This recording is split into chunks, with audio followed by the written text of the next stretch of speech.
Hello, my name is Martin Cowan, and I am the founder of the Fellowship of Reason. This is our ancient Greek language study group, and I'm doing my homework out loud in preparation for our class of Wednesday, March the 6th, 2019. Today I want to begin work on the ninth sentence of Xenophon's Anabasis, and here it is. Hostis de aphigneta ton para basileos pros auton pantas huto diatithes apepimto hoste auto malon philos enai e basilei. Now this sentence has provided me some difficulty, and I have actually asked the professor to help me with it, and he did, and I thank him very much for it. And what I'm going to do today is talk about the first word, which is hostis. Hostis. And this is a relative pronoun that means whoever. Whoever. And it is a combined word. It is a word that is combined with the relative pronoun hos and the adjective tis. And so the word is hostis. And here is the relative pronoun that we have, with the arrow pointing to the version that we have, which means whoever. It's pointed out. And the interesting thing about this word is that it is a combination, as I mentioned, of the relative pronoun and the adjective tis. And so what it means is a certain who, or something like that. This word is actually declined in our book, Reading Greek, Grammar and Exercises, at page 219, section 219. And here I have the word declined, hostis, hontina. I'm not going to read the whole thing, but you can see it all here. And what I want to do is call your attention to the parts. So here's the whole thing that we've got to deal with, and here is the parts. Now, you may recall this slide from a previous video in which we tried, hopefully, to successfully distinguish between the adjective and the relative pronoun who, which, what in a prior video. And this is found on page 54, section 83.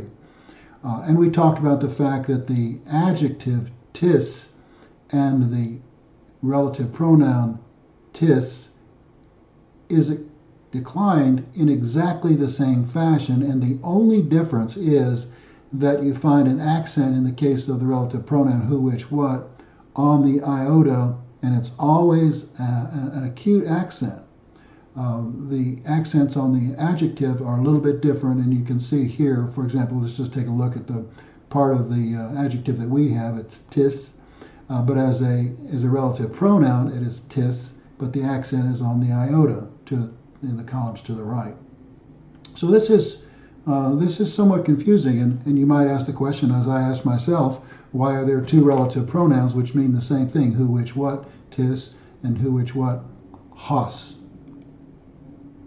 Now here is the relative pronoun which means who, as distinguished from hostis, which means whoever. This is the relative pronoun who, which, what, and in the form we have, in the word we have, is the first one there, the singular nominative masculine hos.